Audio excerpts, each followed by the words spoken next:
Welcome to this explainer. Every single day, thousands of young professionals lock themselves into a massive financial trap without even realizing it. Today, we're going to break down exactly why buying a flagship smartphone on EMI might just be the absolute biggest mistake you can make for your wealth. We're going to unpack the hidden realities behind those shiny new devices and see why this whole illusion of affordability might actually be costing you your future. So let's start with the temptation we literally all feel.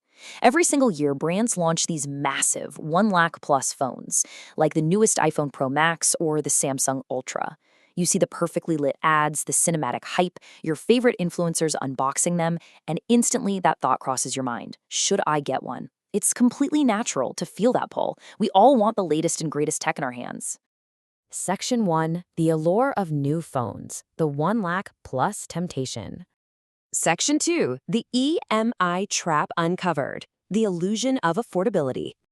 Okay, ask yourself this. How on earth does a 1.5 lakh rupee phone suddenly feel affordable to someone who, frankly, doesn't have that kind of money saved up?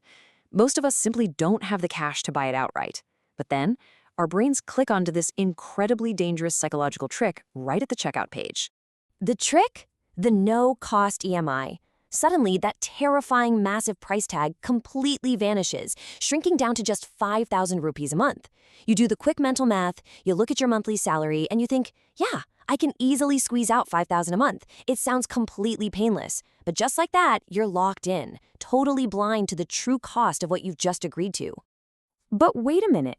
Are banks and mobile brands running a charity for you? Spoiler alert, they aren't.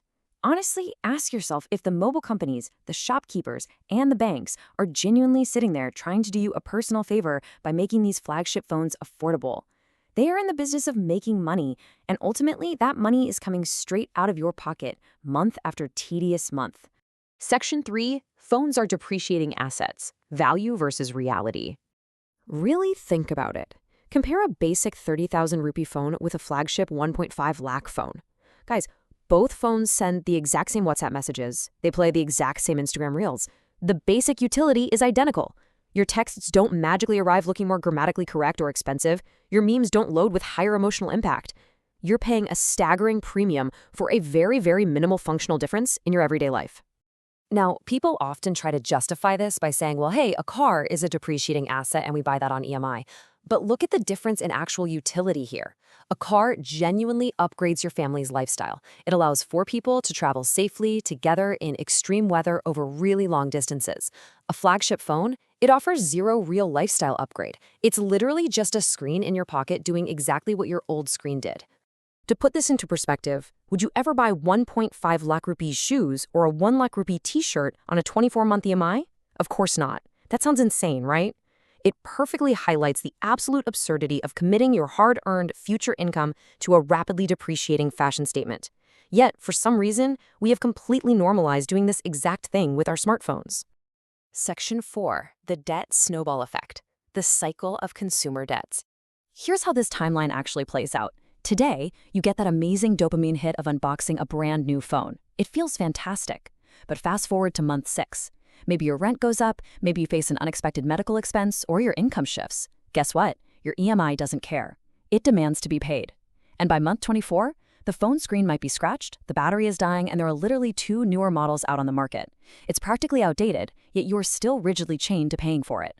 And here is how that snowball rolls. It starts off innocently enough, with the phone EMI.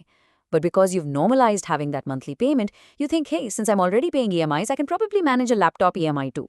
Then comes the furniture on rent, then the fancy smartwatch. Before you know it, the first of the month hits and your entire salary vanishes into a black hole of preset commitments before you've even bought your basic groceries. You've adopted the super dangerous trap of living paycheck to paycheck. God forbid an emergency hits. Would you rather have 1.5 lakh cash sitting safely in your bank account that you can access instantly, or an outdated phone that actively drains 5,000 rupees from you every single month? You need liquid cash in your account, not a depreciating device that ignores your personal life circumstances. Section 5. When is EMI actually justified? The business exception. Okay, there is exactly one specific scenario where taking an EMI on a high-end smartphone might actually make financial sense. But the exception is incredibly strict. If you're using the phone specifically for work and it genuinely generates income for you from day one, say you're a professional creator or a social media manager, then okay, it's an investment, it's a business tool. But it absolutely cannot be based on a vague hope of, well, maybe I'll earn money from this 2 years later. For a normal student or an everyday employee, it's simply an unnecessary luxury masquerading as a need. Section 6. Smart Savings and Real Wealth. Reclaiming your financial future. Early in your career, you really want to prioritize flexible spending.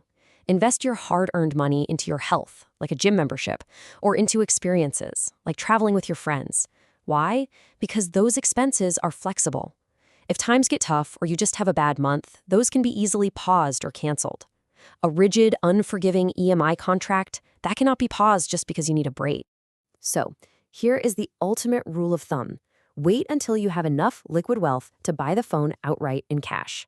If buying one phone drains your bank account to zero, you simply cannot afford it yet. A great benchmark is only buying it when you can technically afford multiple units without completely emptying your savings. Which leads to my absolute favorite takeaway: success isn't having a big phone, it's having a strong phone book. Stop trying to impress strangers with a device. Half of them don't care and the other half are just jealous. Instead, spend your energy focusing on building a really powerful network of contacts. The value of the people you can call is infinitely higher than the piece of metal you use to call them. And that brings us to the end of our explainer.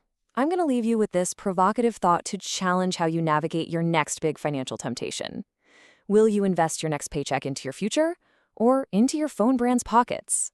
Thank you so much for joining me today, and remember, the smartest upgrade you can make is to your financial literacy. See you next time.